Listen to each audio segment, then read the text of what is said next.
So I started doing that, but then I offer some midday lunch times too, because when I first did it, I was trying to do them all during the day. And the feedback I was getting from the students was, I can't get off work. And I'm going, well, can you ask your boss for just, 10 minutes from your break time or your lunch time? And so when I was helping them kind of think outside the boundaries of their traditional job, all of a sudden they were like, yeah, I can do that. I can do that. So they were sitting in their car with their smartphone having discussions with me. So we would FaceTime, we would Skype, we would get in the chat room. I gave them options, but they had to let me know ahead of time. We could have phone conversations, or we could hop in the chat room. So there were 3 or 4 different platforms that I used, and they really appreciated this because we were discussing their project. That's what we were covering.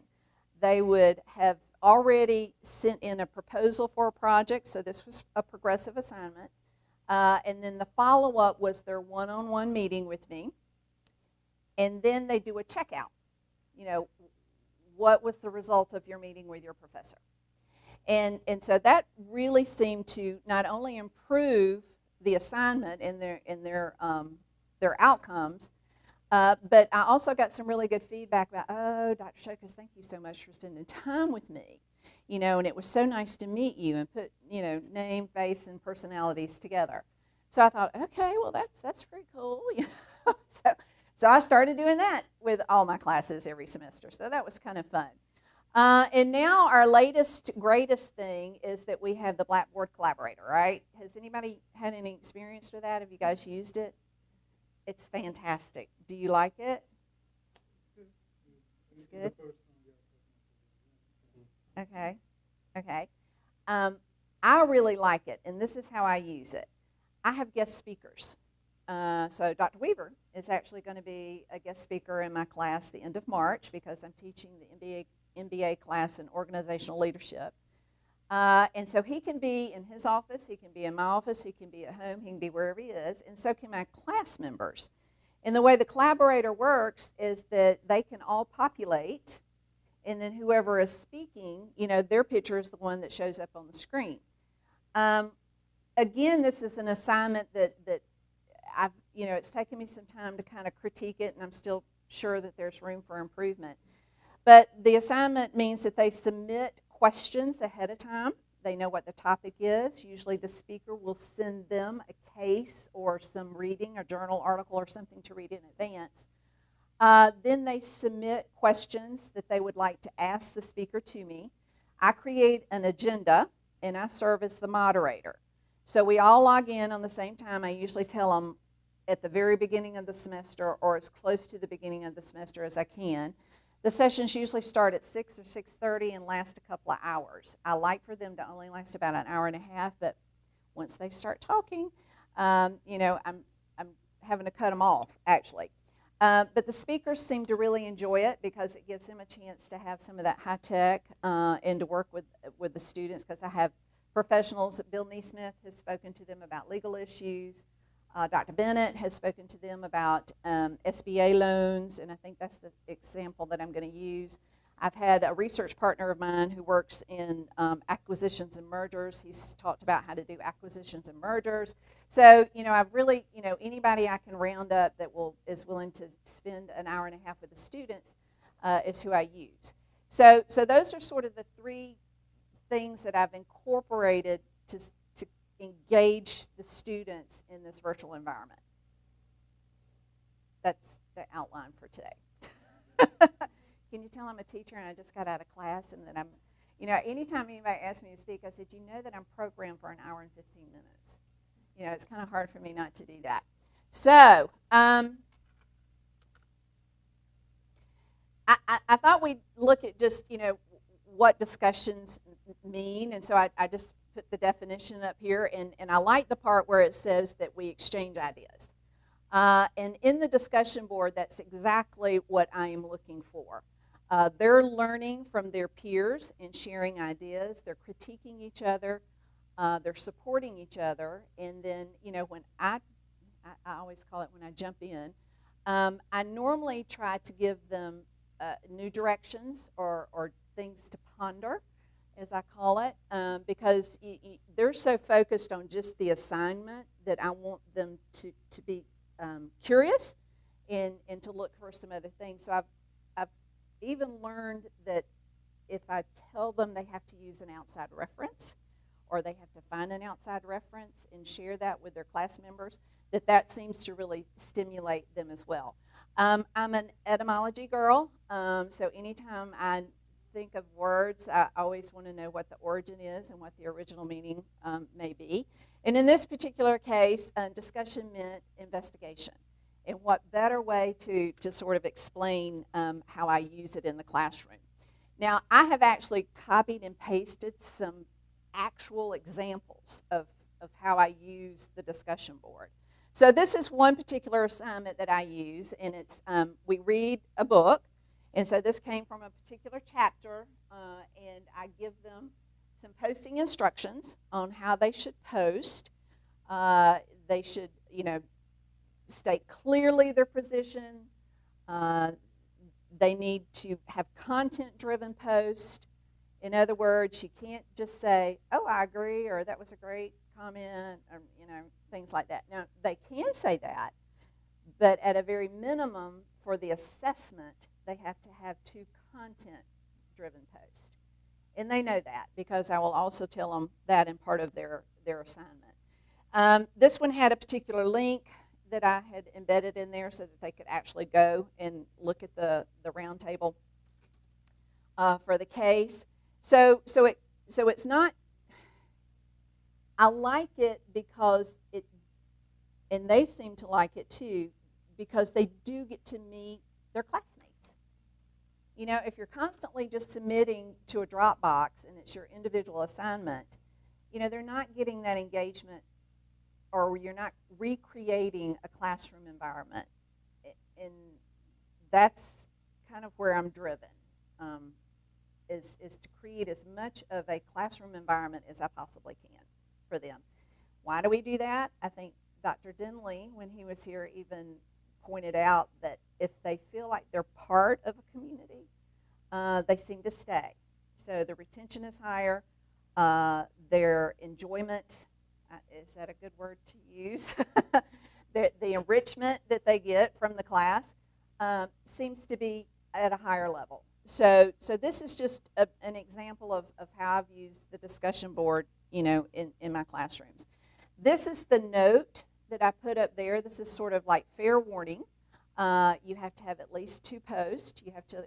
Sometimes I put 6 hours. Sometimes I put 12. Sometimes I put 24 hours in between, and I explain to them why.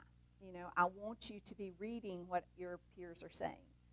This isn't for you to hop in there and do 2 posts back to back within 5 minutes. We all know that we can track them, right? We can track how many they read, how long they stay, and so I try to give them some fair warning that they need to be engaged in the discussion. This is a conversation. It is a discussion, and I want them sharing ideas and formulating. So it's really kind of interesting to see, and I think I have a sample of that next. This is actually from a page. Can you guys see that pretty well? All right, you can see that, Brandon was actually in here 3 times. Courtney, because there's 2 Courtneys, they posted multiple times. So you can see that if you challenge them and give them direction, they do a pretty good job. They seem to. When I was not giving them clear expectations, they were not. And sort of reiterate that you need to do multiple posts, you need to respond. That one may have even had part of the assignment was that you had 2 content posts and that you had to respond to one of your peers. And they do a really good job. I'm always amazed, and I try to send them, I post an announcement usually because it's for the whole class, and tell them how impressed I am, if I'm impressed. And normally I have been, and that encourages them even more. I mean, there was one time that I had 231 posts for a class of 19. No. I respond to them in their grade and their feedback.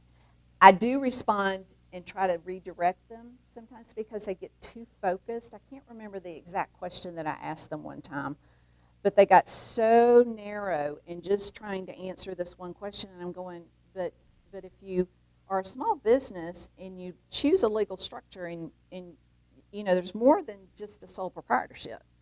Did you guys think about that? You know, because I asked them what are the pros and cons of being a sole proprietorship, I think is what it was. You know, and they were so focused on answering just that question that they didn't go out and say, well, you know, here's some other options. You can be an LLC. You can be a C Corp. You can be, you know, a partnership. You know, and so when I said, well, are there other legal structures you could use? And all of a sudden they were like, oh, yes, light bulb. Light bulb. So that's when I hop in there, is when I see that they're not expanding their horizons. I've been fortunate that we know that a lot of our online students are non-traditional, so they're working, and they have personal experiences. And in my introduction to the class, do you guys do a welcome or a welcome video for your classes?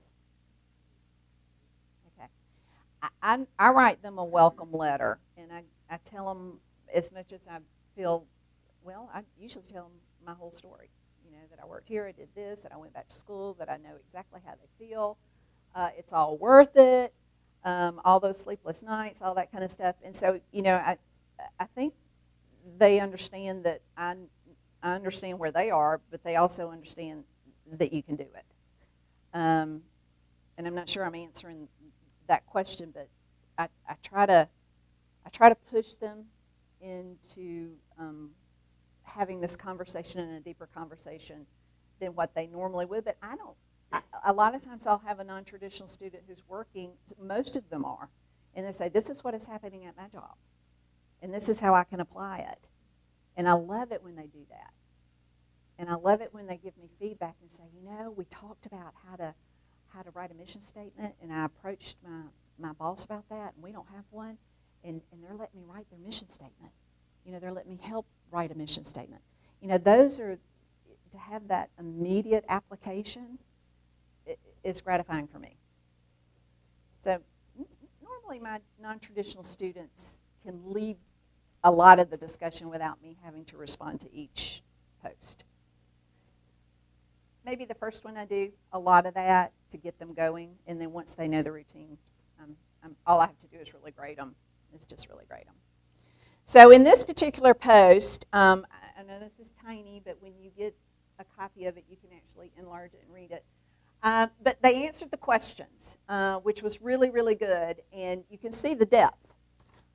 It's not simply, this is what the book said. They are actually doing some critical thinking, which is part of the grading rubric, and coming up with some very good responses. And I'm so sorry that this is so small. I'm a communications teacher. I should know better than to put little bitty things on here. But this is an instructional PowerPoint, and so when I give it to you, you can enlarge it and make it as big as you want to. All right, so this is where another student responded to them. And you can see that they added, you know, an outside link for them, some outside resources.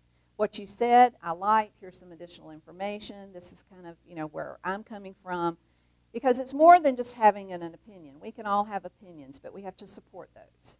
And we support those either through our assigned reading, our knowledge and our learning process, or what we're bringing from outside. You can't just say, I think this way. You have to tell me why you think that way, or how you develop that thought process. So this is why they're putting up these outside resources for me.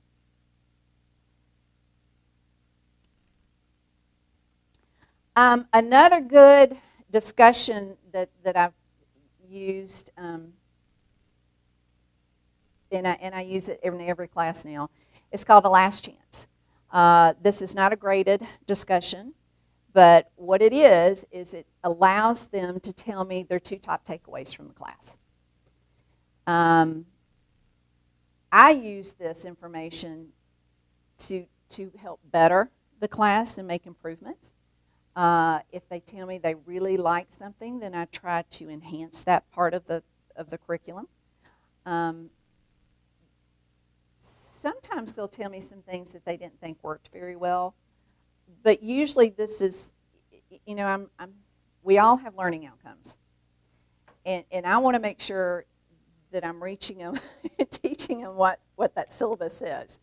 And this is one of my checkpoints. So this is my own internal measure. But they respond to it so well with it not being for credit and not being required. I'm always surprised that 90% of the class, if not 100% of the class, usually respond to this and tell me exactly what their two top takeaways are. I find that some students, of course, it's recency. Whatever we talked about last is going to be their two top. But then I'm amazed at the ones that really get the broader picture. And that's gratifying for me. So I do read every single one of these, and I normally respond to every single one of these. It's at the end of the semester, so I'm busy, but I usually say thank you so much. This is great. I hope that you'll be able to apply some of the knowledge that you've learned, and it's been beneficial for me. So great little part of your discussion. All right, so now let's talk about Blackboard Collaborator. If you guys want to actually see it, I can probably call it up and we can look at it. But you find it, where do we find that? You usually send me a link and it's under my content. An external link? Okay. Yeah, so you just make sure that your students all have that link, and you give them the time that they should be logging in. You get them to do their checkout beforehand, and if they're having any technical issues, they should, alert you right away. But Blackboard Collaborator has really been, we were trying to use Skype, and then we were trying to use ClearSea or LifeSize. We were trying all these other platforms, and they weren't as successful. And you know what you can do with Blackboard Collaborator too is they can actually record themselves. So if you have an oral presentation part of your assessments, which I do, they don't have to have cameras. I guess they have to have one on their laptop or their device, but they can use this to record their own oral presentations instead of having to go out and hunt a camera or have somebody videotape them or whatever. So it's a cool asset that we have. But this is just, this was a checkout.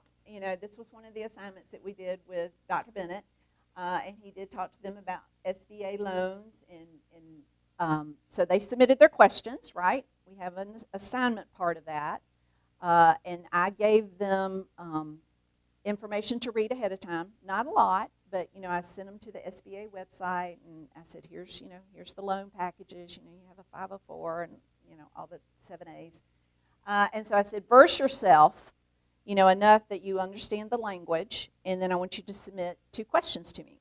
Well, the reason I have them submit 2 is, if there's a duplication, I'm aware of that ahead of time, and I can let them know that you might need to come up with a second question.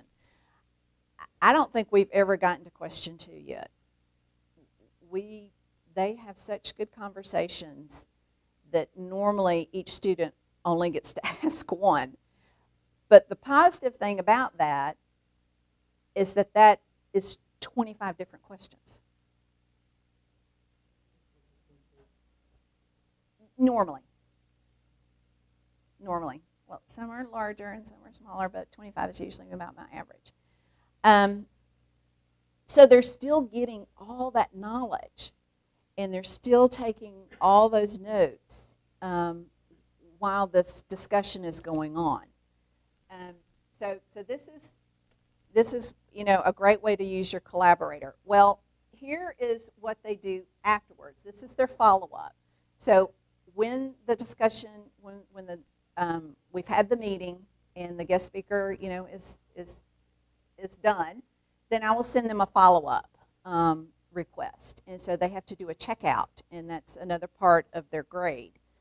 And they tell me exactly, what they learned, what they liked. I usually ask them, what impressed them the most about the topic we talked about. And then the second part of the question is how the mechanics worked, because I need to know if there's anything going on that we need to improve upon as far as the mechanics or the technology is concerned.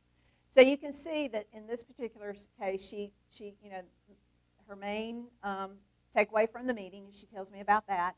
And then I can't tell you, and I only copied about 3 of them here, but I have a whole entire 3 pages of where this particular class was so complimentary of being able to see their classmates and see their instructor, that they were saying, I wish we could do this for 2 hours. I wish every teacher would do this. This has been one of the best exercises ever. And I'm not bragging on me, because all of you can do this. But they're liking this. They're really liking that opportunity to have this virtual engagement. You may want to start out just once. I do it twice in each class. But you may want to test it and see how it works. But I get raved reviews. In fact, here, I'm going to let you pass it here. I printed them all out. And they're not about me. They are not about me. I wish they were about me. But you can just read. I sent this to Liz, our dean, just so that she could see and appreciate, how that the investment in the technology was so worth it for us. It was so worth it for our students. So this is how I use Collaborator. And of course, here's some more checkouts, and they're all saying how wonderful everything was and how much they enjoyed it. Okay. Last thing. You guys catching up with me? Okay. Whew.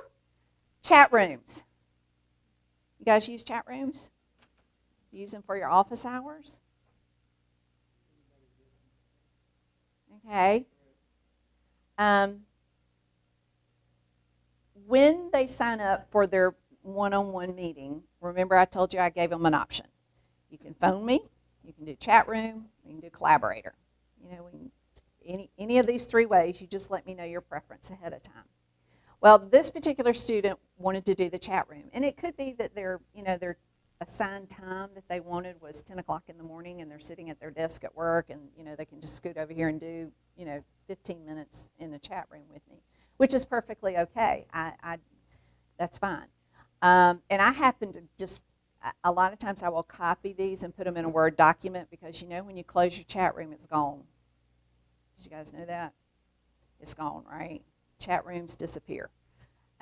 So if you want to keep a copy of what your discussion has been with your student, you have to be copying and pasting as you're going, which is not difficult. I just keep a Word document open too and just copy and paste. So this particular student, we were talking about their SWOT analysis and what they were going to do for their business project.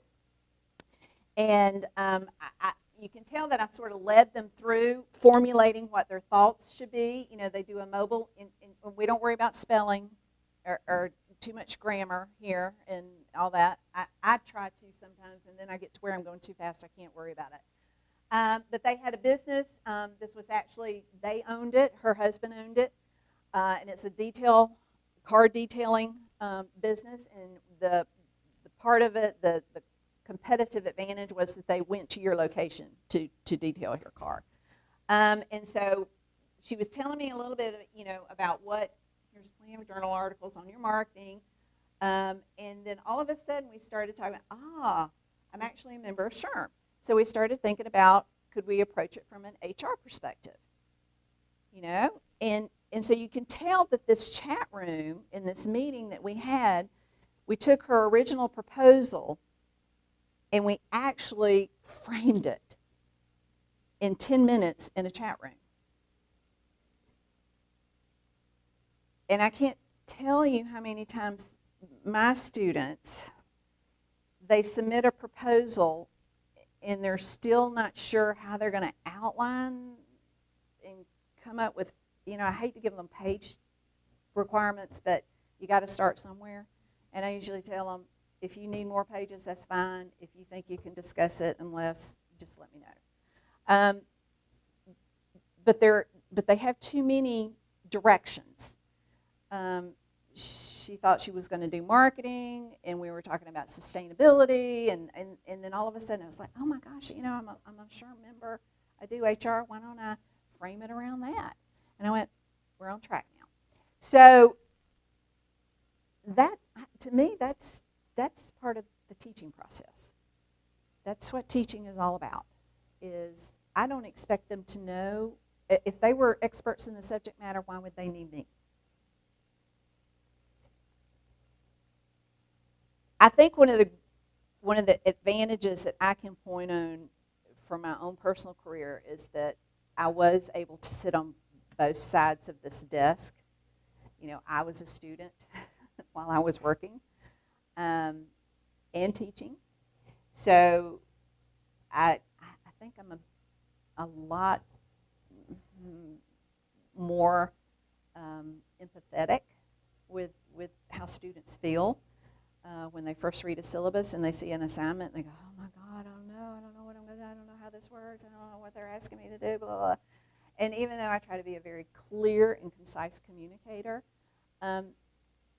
we all have different filters, and our ideas of what a research paper is supposed to be is different. And what I mean by core concepts, they may not even understand what a core concept is. I have to send them to the writing center a lot because they write everything in a single paragraph. Paul's going, whoa! And I'm going, there's multiple main themes in this one page right here.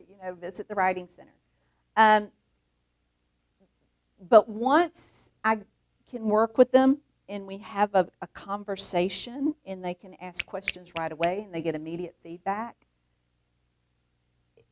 it has improved, I promise you, my outcomes, because we have to turn this in for our assurance of learning, has dramatically improved. They have dramatically improved.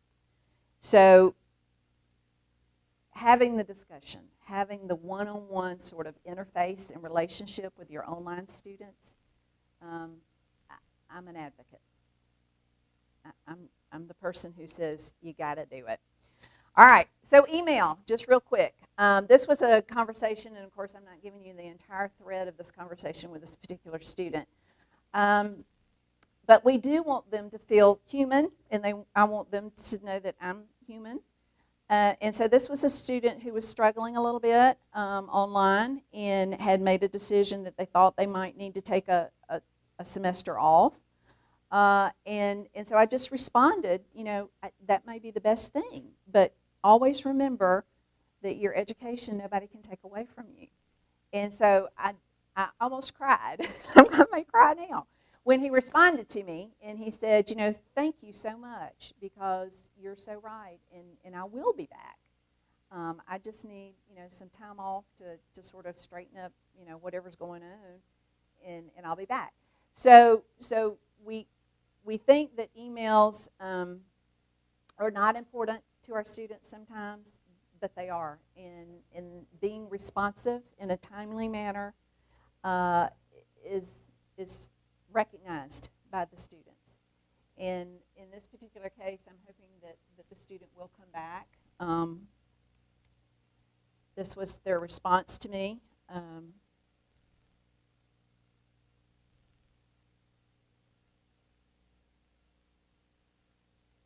So,